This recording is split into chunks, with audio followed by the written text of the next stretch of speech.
dos, tres, cuatro, clap. Ce qui m'intéresse de faire aujourd'hui, c'est de c'est de partir sur des textes avec lesquels on n'est pas forcément d'accord, mais qui ont été produits, qui ont une dimension un peu d'archive, qu'on peut aborder comme des textes avec lesquels on n'est pas forcément en empathie. Voilà. Et en fait, ce que je voudrais utiliser là, c'est un concept qu'on utilise en sémantique, en linguistique en général, et c'est le concept de contrefactualité. Du coup, contrefactuel, c'est qui est contraire aux faits. Et il y a par exemple, on utilise beaucoup des conditionnels contrefactuels. Par exemple, si j'ai raté mon train ce matin, et je me dis, si j'étais partie plus tôt, j'aurais peut-être pas raté mon train. C'est tout bête, mais c'est de raisonner à partir de ce qui a été ou de ce qui est, et de se dire, ça aurait pu être autrement. Il aurait pu avoir une alternative différente, et on sait que cette alternative, elle n'a pas eu lieu. Et c'est ça qui est contrefactuel. Ou par exemple, si on raisonne un peu sur le Covid, on peut se dire, il y avait une hypothèse qui a été avancée, c'est que ça vient du pangolin, que ça a été mangé, etc. Et puis on se demande au bout d'un moment, peut-être que c'est sorti d'un laboratoire de Wuhan, peut-être qu'il y a un lien comme ça. Donc ça, c'est aussi un raisonnement contrefactuel. Et ça, on n'en sait rien. oui, en tout cas, c'est le contrefactuel. C'est qu'on sait que ça s'est pas passé. Si c'est juste une hypothèse et dont on n'a pas la preuve. Voilà, c'est ça. Mais c'est-à-dire que c'est comment contrefactuel ? je te dis contrefactuel parce que ce qui a été avancé comme l'hypothèse majeure, qu'au début, c'est-à-dire que ce qui est un fait, qu'est-ce que c'est un fait ? C'est surtout quelque chose sur lequel on se met d'accord. On se dit ça, c'est un fait, et en fait, c'est un fait parce qu'on l'a posé comme quelque chose où on est d'accord que ça a eu lieu. Et au début, le scénario majeur, c'était que c'était du marché de Wuhan. Il y avait des questionnements, mais c'était avancé comme un fait. Donc je te dis contrefactuel par rapport à ce qui a été proposé comme un fait. Tu vois ? Genre, il y a l'idée qui dit que la Terre est ronde, c'est contrefactuel. Que la Terre est ronde ? Si tout le monde est là, plus ou moins tout le monde est d'accord que la Terre est ronde. Ah oui, si on dit mais en fait, alors... Il a dit que la Terre tourne autour du Soleil et non pas le Soleil. Par exemple, c'est ça, c'est qui a découvert... Ça, c'est pas le problème. C'est génial.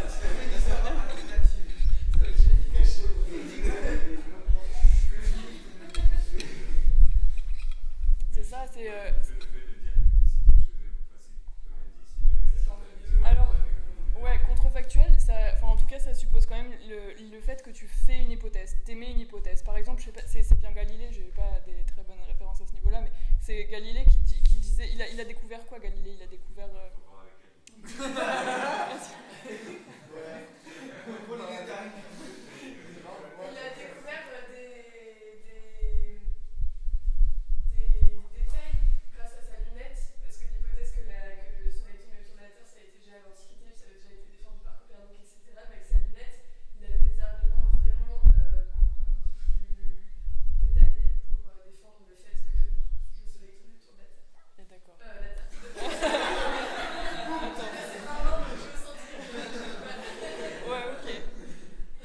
à son époque, ça c'était une hypothèse contrefactuelle, on peut dire.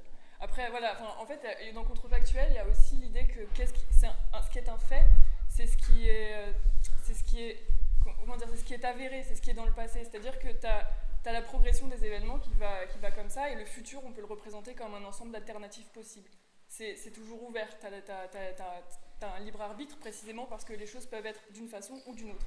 Mais ce qui concerne le passé, c'est vrai que sur ce qui concerne le passé, on se met d'accord sur le fait que ça peut plus changer. Donc quand tu penses au passé et que tu imagines une hypothèse alternative par rapport à ce qui a eu lieu dans le passé, dans ce cas-là, c'est plutôt contrefactuel. Précisément le cas de rater son train, tu te dis si j'avais pas fait ça, ce qui est avéré que tu as fait ça. Tu vois ? Bon voilà, ça c'est pour la contrefactualité. Par exemple, pour donner un peu d'autres exemples, dans le passé, il serait contrefactuel de dire qu'aujourd'hui, par exemple, il y a des gens qui ont un métier, c'est le métier de charretier, c'est de fabriquer les roues pour les charrettes, parce qu'on se déplace, parce que l'agriculture se fait dans des charrettes. Donc ça, ce serait on ne peut pas dire je vais voir le charretier, etc. Il y en aurait 10 dans tous les villages. On vient de se dire que nous, on porte tous des habits qui ont été fabriqués par une couturière fait maison sur mesure, parce qu'on va acheter des vêtements prêts à porter, voilà,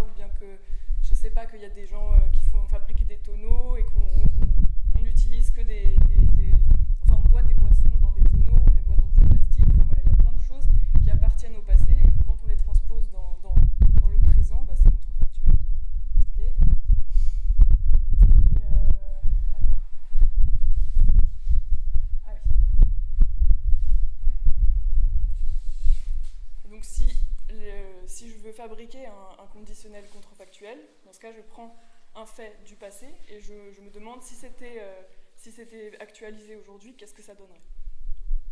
Et voilà, donc pour passer un peu au texte que je vais vous donner, parce que c'est avant tout ça qu'on va faire, je vais vous proposer des textes qui ont une dimension d'archive un peu où on n'est pas forcément d'accord avec ce que ça dit, et qui portent en eux une hypothèse qu'il va falloir un petit peu travailler. Donc, il y a plusieurs thèmes. Le premier thème, c'est les origines de l'humanité. Donc il y a un texte qui a été écrit par un linguiste indo-européen qui s'appelle Adolphe Pictet. Et en fait, la linguistique indo-européenne, ça compare les langues indo-européennes du coup, qui sont répandues plus ou moins en Europe. Et les premiers linguistes indo-européens, dans les années 1890, ils ont fait l'hypothèse que toutes ces langues avaient une racine commune et que cette racine commune, c'était un peuple unique, les Indo-Européens. Et en fait, pour vous donner un peu le panorama, en linguistique indo-européenne, ce qui se pratique encore aujourd'hui, on ne remet pas du tout en cause l'idée qu'il existait un peuple indo-européen unique et que toutes ces langues, ça peut être le hongrois, l'albanais, le russe, le français, les langues romanes, toutes ces langues, elles ont une origine commune qui était ce peuple indo-européen primordial. Et donc, j'ai découvert grâce à Blaise un chercheur suisse ou français, je ne sais pas, Jean-Paul Demoule, qui remet en question l'hypothèse indo-européenne et qui propose une alternative. Donc moi, je vais vous donner un texte d'Adolphe Pictet, qui décrit ce peuple indo-européen primitif. Je ne pense pas qu'aujourd'hui, on utilise encore beaucoup la référence d'Adolphe Pictet, mais elle a existé, elle a été effective pendant longtemps. Et ce texte, il est assez dérangeant parce que, notamment, en fait, il mobilise l'idée d'une race aryenne. En fait, la postérité de la linguistique indo-européenne, ça a été notamment de nourrir le nazisme et l'hypothèse qu'il y avait un peuple aryen qui parlait une seule langue et que c'était la langue indo-européenne. Donc ce texte, il parle deux indo-européens. Et ce que je propose de faire sur ce texte, c'est de précisément utiliser un raisonnement contrefactuel et de se poser la question, si ça avait pas été, si c'est pas le cas, qu'il y a un seul peuple qui parlait une langue originelle, qu'est-ce que ça aurait pu être ? Qu'est-ce qu'il y aurait comme alternative ? Donc, je ne vous demande pas de partir comme ça en cherchant du bout de la tête. Je vous donne aussi un texte de Jean-Paul Demoule qui parle des langues créoles. Enfin, l'idée que les langues se créolisent, en fait, parce qu'il y aurait pu avoir peut-être plusieurs groupements de personnes proto-historiques qui se seraient rencontrées, qui auraient commencé à établir des échanges peut-être commerciaux, peut-être ça peut être plein de choses, et qui auraient développé cette langue créole que serait l'indo-européen, c'est-à-dire une langue un peu de transaction. Donc ça permet de contredire l'hypothèse qu'il y avait un seul peuple, Urvolk, un truc comme ça. Après, vous pouvez faire ce que vous voulez avec cette hypothèse et la travailler autrement. Ensuite, il y a un autre texte, c'est sur le thème du Moyen-Âge. Et là, je vous propose des textes qui parlent de la figure de Jeanne d'Arc, parce que la figure de Jeanne d'Arc dans la ville où je suis, du coup, Orléans, elle est très présente. Je suis arrivée le premier jour à Orléans, c'était les fêtes de Jeanne d'Arc.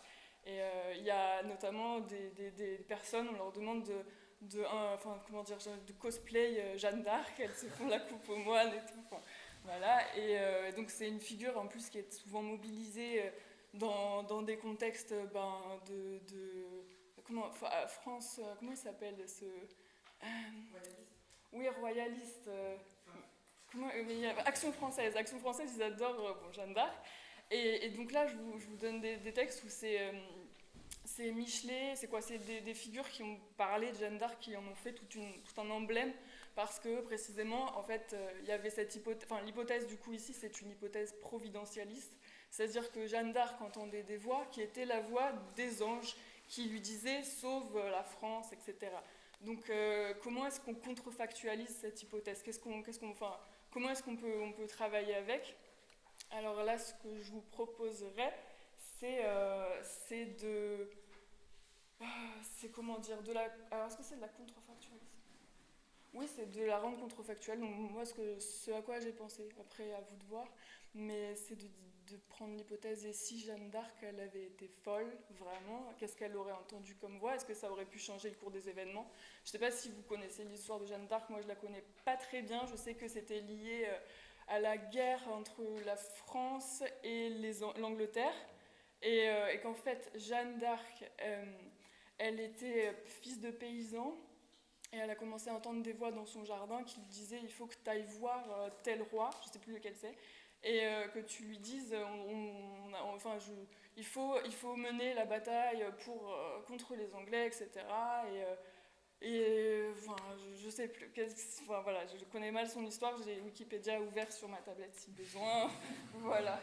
Et bon, le mettre enfin, de faire un contrepoint, peut-être avec l'idée que ça se trouve, elle était folle, qu'est-ce que c'est, comment est-ce qu'elle aurait pu entendre des voix? Parce que bon, un des symptômes de la psychose, ça peut être d'entendre des voix qui te disent des choses souvent pas très gentilles, ou enfin voilà. Donc peut-être travailler avec ça, vous pouvez faire ce que vous voulez, autre chose si possible.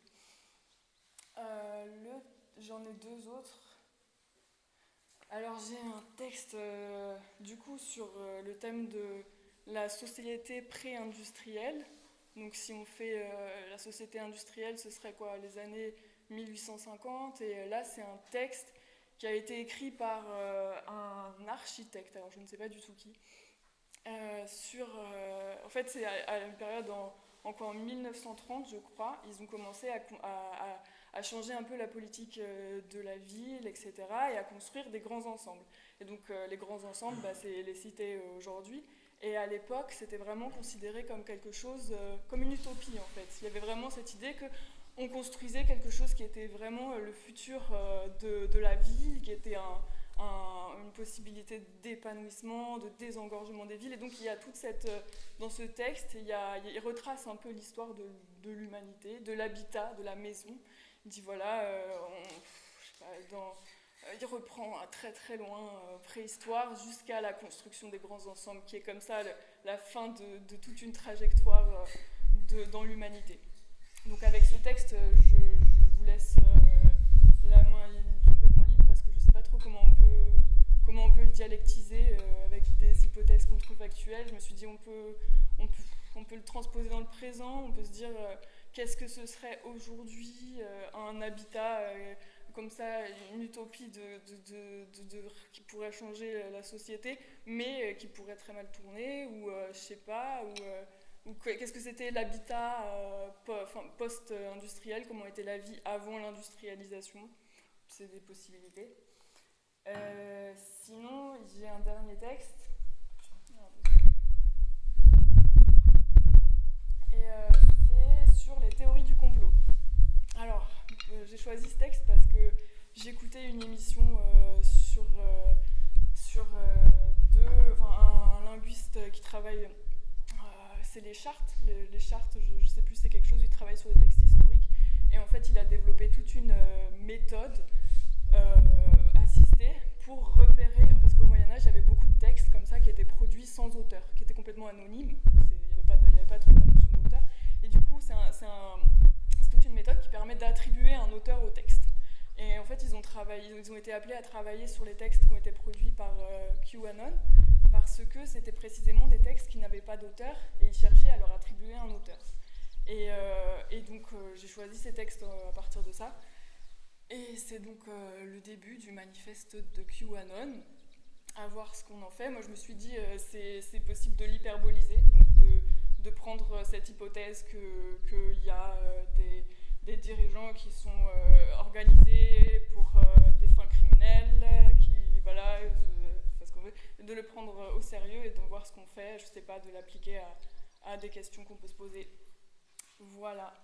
Et c'est tout. Du coup, je vous propose je sais pas, peut-être de faire des groupes en fonction de je sais pas, on est combien à peu près 3 sera trop petit parce que j'ai 4 textes, du coup ouais.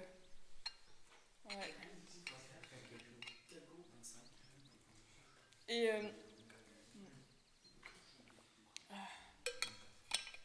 des groupes de combien, du coup il faut faire un petit peu 4. On est 24. Donc on... 6. De 6. Ouais, c'est ça le diviseur. Ok. 4 groupes de 6. 4 groupes de 6. Voilà. Ah, on est 20. 4 groupes de 5. 4 groupes de 5. Ok. On est 20. On est vraiment 20.